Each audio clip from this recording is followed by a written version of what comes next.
या फिर इसको ना स्मॉल आर मान लेते हैं, या तो यहाँ दबा के इंटीग्रेशन करो और सब कुछ फिर डिराइव विराइव करो इतना। पर भाई नीट के पेपर में 40 सेकंड में क्वेश्चन करना होता है, तो तुम्हें यार लॉजिक यूज़ करना है। फॉर्मूला क्या था हमारा, मेन फॉर्मूला क्या था, Gm/r²। आर सेपरेशन थी, ये सोर्स मास था, ठीक है, नेगेटिव। यार मैं इसे फोर्स लिख देता हूँ हर जगह, तो माइंड मत करना, वो मेरी आदत है इंटेंसिटी को भी फोर्स लिखने की, ठीक है। अब Gm/r², तो अब यहाँ तो r² ही आना है, पर जैसे जैसे हम दूर जाते जा रहे हैं मास बढ़ता जा रहा है ना। अब देखो यहाँ इतना एरिया कवर हो रहा है, फिर इतना एरिया कवर हो रहा है, फिर जैसे बाहर जाएंगे और एरिया कवर होगा।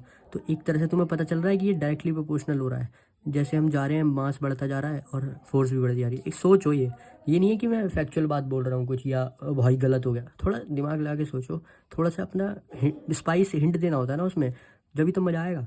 तो अब यहाँ देखो मास बढ़ रहा है, डायरेक्टली प्रोपोर्शनल दिख रहा है ना। सिंपल कुछ नहीं करो, उठा के देखो, फिर आई लिख फोर्स लिख दिया ना, तो थोड़ा हो जाता है आई।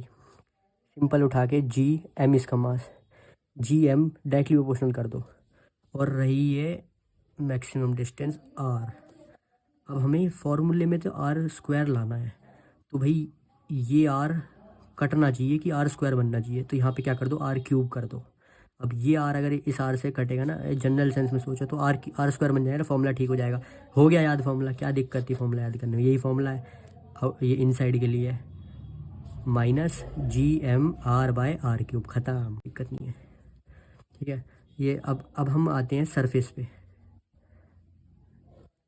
ये सेम केस है, हाँ बना लेता हूँ। अब हम सरफेस पे आते हैं, सरफेस वही सेम केस जो इसमें फॉर्मूला था शेल में, I